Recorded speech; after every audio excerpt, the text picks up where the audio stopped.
Hi everyone, it's Catrin from 3Ps. Welcome to my office. This video answers 3 questions which have come in via the website.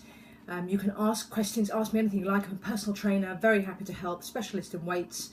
The questions which have come into my email, which is hello@3pspublishing.com. That's hello at 3 Peas publishing publishing.com. The 3 questions that have come in are: number 1 is, what do you do about muscle soreness? The next is, I'm just checking my notes here, is can I demystify sets and reps? So what should you be doing in terms of volume of lifting weights? And the third is, what should you be eating when you're training? So let's start with the issue of muscle soreness, otherwise known as DOMS, which is delayed onset muscle soreness. The first thing I want to say about DOMS is that you will feel some muscle soreness, and that is inevitable because you are exercising the muscles, and it's a good sign because what it says is that you are taking the muscles beyond their comfort zone. And if they are a bit sore, it's because they've had tiny tears have appeared in the muscle as part of the weight training, and that's how you build more muscle. You have to in effect cause some damage to the muscle to encourage it that it needs to get stronger, and therefore more muscle fibers are recruited. So if you have muscle soreness, first of all, I say is it's normal. It's a good sign. If you have no muscle soreness, so you're happily doing one of the routines I've put on the YouTube channel, and you've done it for a month and you've not had any muscle soreness, I would say to you that you probably need to go up a weight. So make it a bit harder. So the easy way to do that is either to increase the weight or slow down your repetitions. Either will increase your intensity. And so if you do get some muscle soreness, you should go, yay, that's what you want. That's what you want to feel. What you shouldn't feel, obviously, is so sore that you can't move. Now, occasionally all of us overdo it, and particularly if you're doing legs, and there is obviously legs in each of the 3 workouts that are on on this channel. Occasionally we'll all overdo it, and occasionally you'll feel really stiff. But you should learn from that, which is to maybe just throttle back slightly to let your muscles gradually increase in strength. It's called, in the trade we call it beasting someone. So if you give them such intense exercise that they really are really sore the next couple of days, that's not a good thing because it will put you off from exercising. So if you get extreme muscle soreness, then throttle back. Now there's a difference between muscle soreness and actual injury, and so you need to be aware of that. So muscle soreness actually feels like a sort of stiffness, and it feels tender, and often it will feel tender to the touch. So for example, if you're doing chest, if you've got any muscle soreness, if you press, you'll actually feel it a day to 2 days afterwards.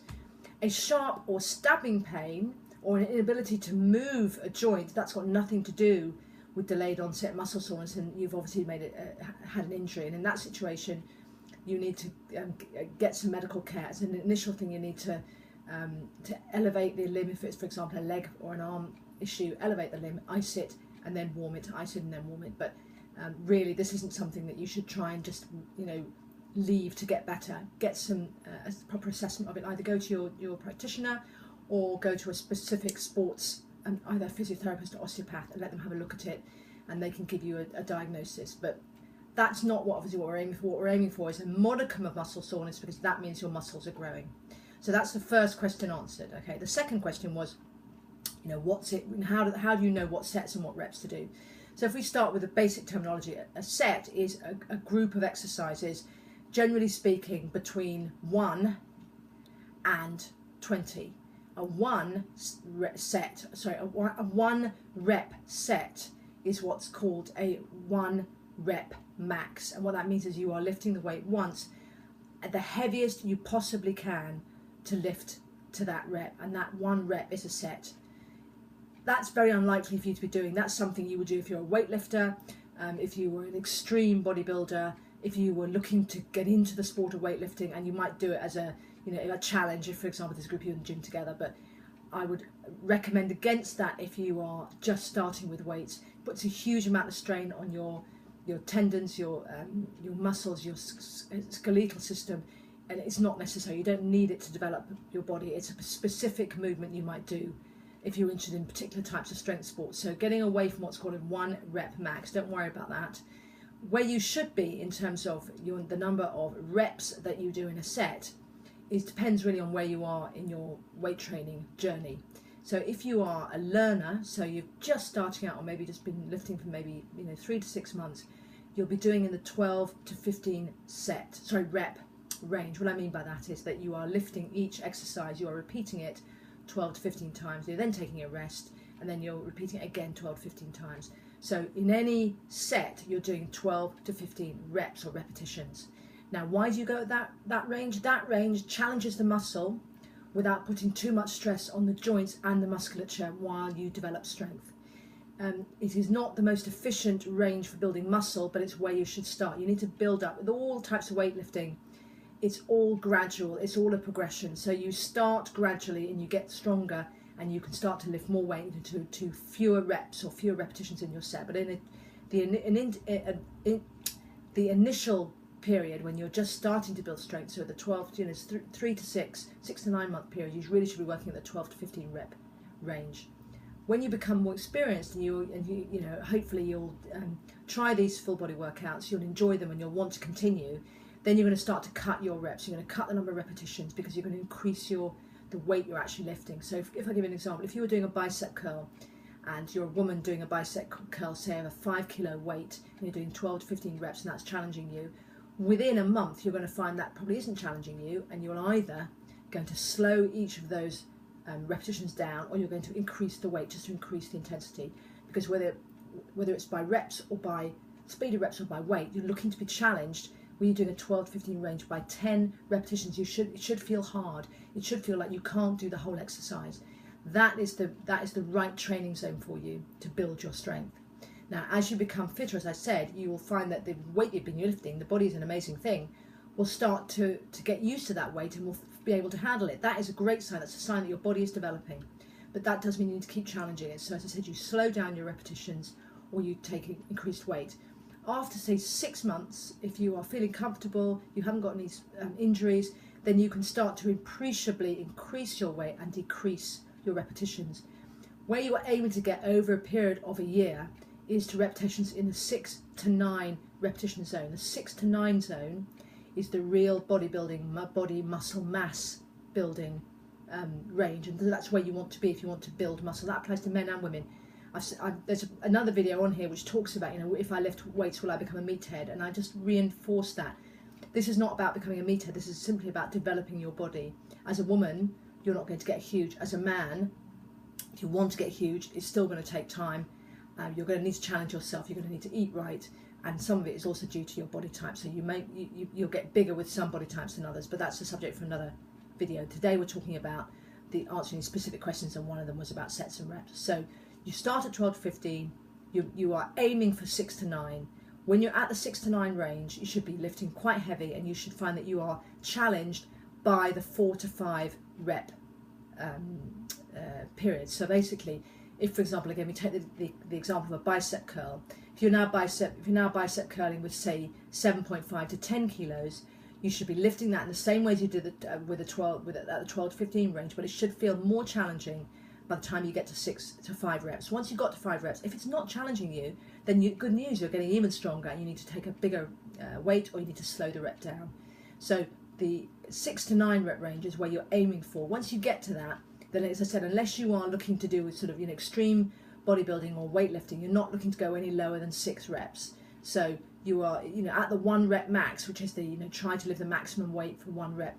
That's something which you might do for fun, but it challenges your joints and your tendons, and it's not something you should regularly put into your routine, and you need to be very, very warmed up before you do it, because you are putting a huge amount of strain on your body. But if you're looking instead, as I think you are with a full body workout, to just get a good shape, then you're looking to aim to get to the 6 to 9 rep range. So that's how many repetitions. The question next is how many sets.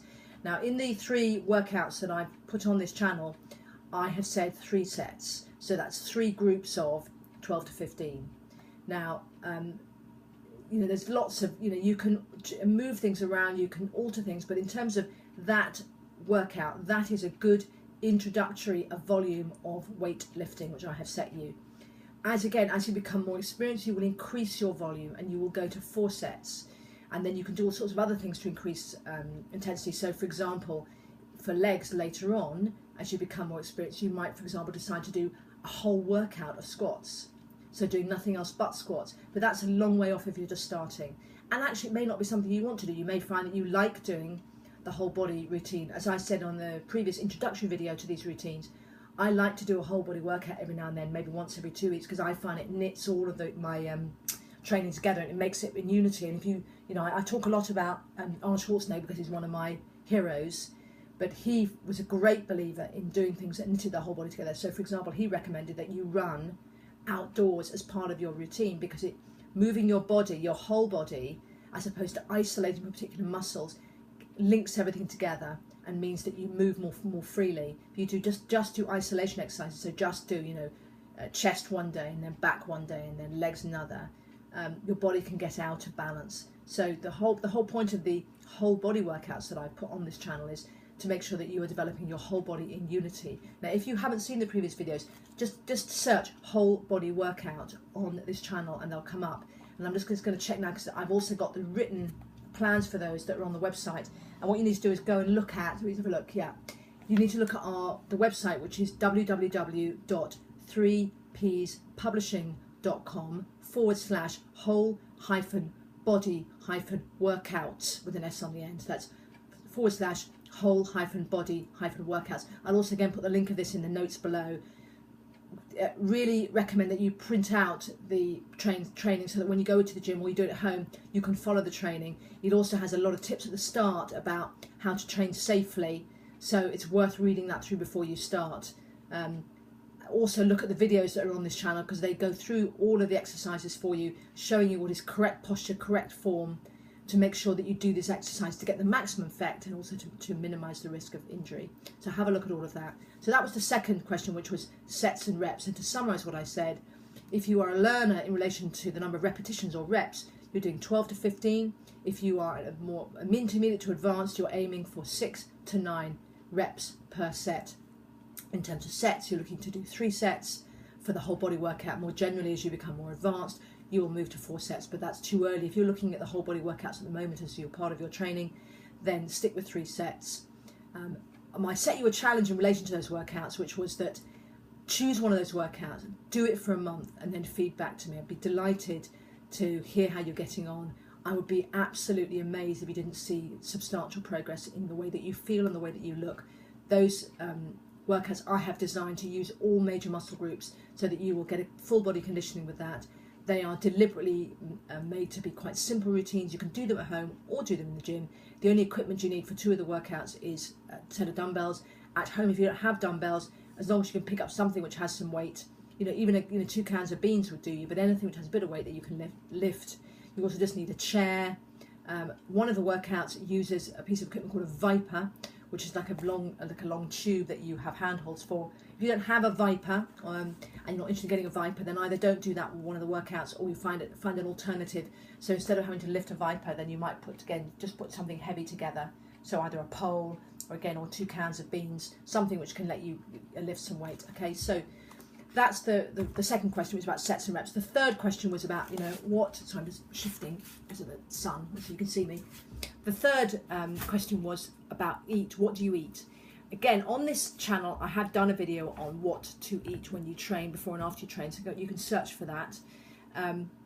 My basic advice is that with weight training, any form of weight training, whether you're a beginner or advanced, it's really, really important that you eat beforehand. Whereas with some cardio, for example, running, you often don't eat beforehand, and that helps to burn body fat.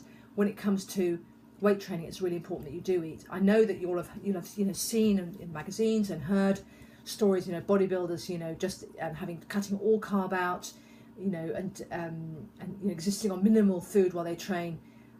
That is bodybuilders in the competitive cycle. So when they are stripping down, ripping up for competition, and they put their bodies through huge amounts of strain, in the same way as, for example, jockeys do, it's all about dropping weight. That is not a sustainable way to operate. It's not a healthy way to operate. And I think any bodybuilder would agree with me on that the competition phase is very, very hard on your body.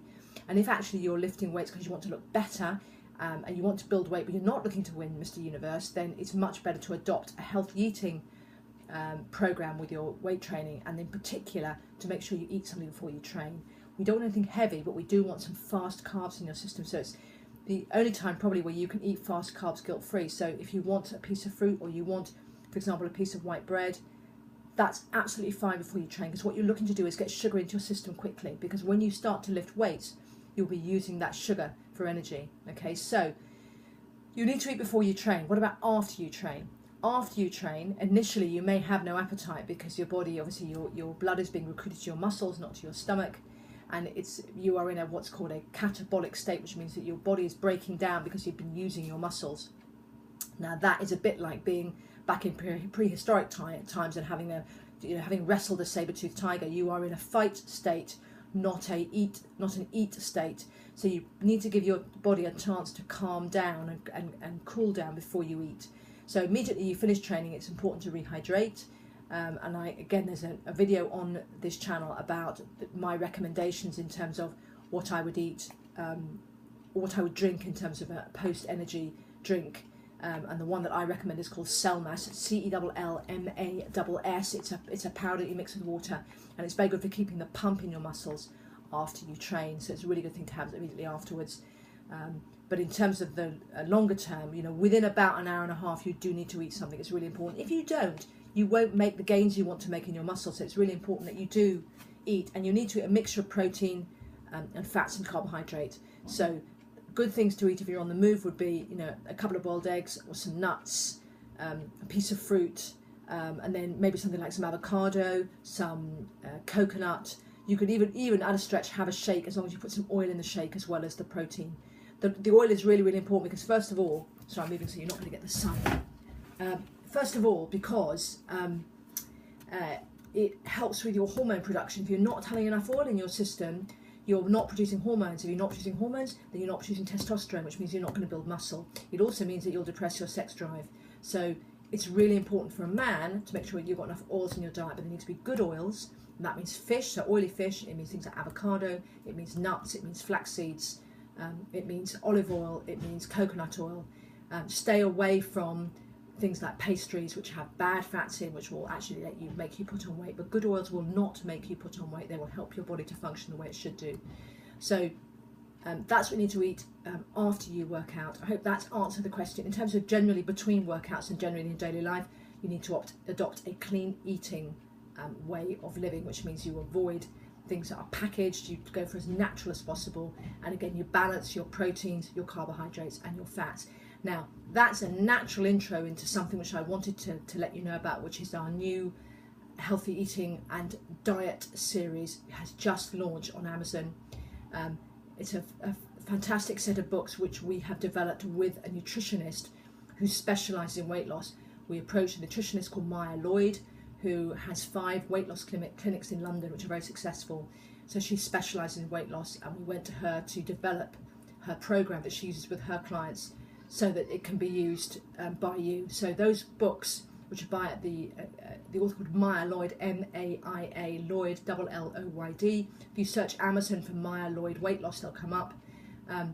The title of the books, the title of the series is Secrets and Recipes of a Weight Loss Clinic, Eating Clean but Make It Lean. But if you just search Secrets and Recipes of a Weight Loss Clinic, again, it'll come up.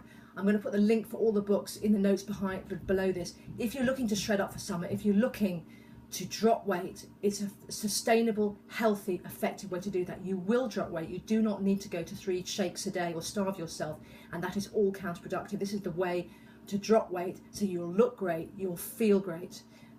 One of my great friends who's a physique model admitted to me that when he was dropping weight, he just stopped eating basically and then lived on coffee. And the result of that was that he had such appallingly low energy levels, he found it difficult to train. Now he's gone on to the Maia Lloyd program and he just feels so much better. Her job is weight loss, so you're not going to bulk up, you're going to lean up. Have a look at the books, give me your feedback. They're on, as I said, to Amazon. If you go onto Amazon, they're 99 pence or 99 cents each, so they're an absolute bargain. Get them now and get yourself into shape for summer.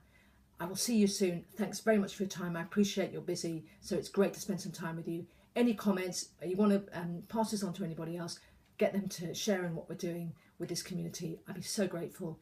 It's Catrin at 3P saying I'll see you soon. Bye.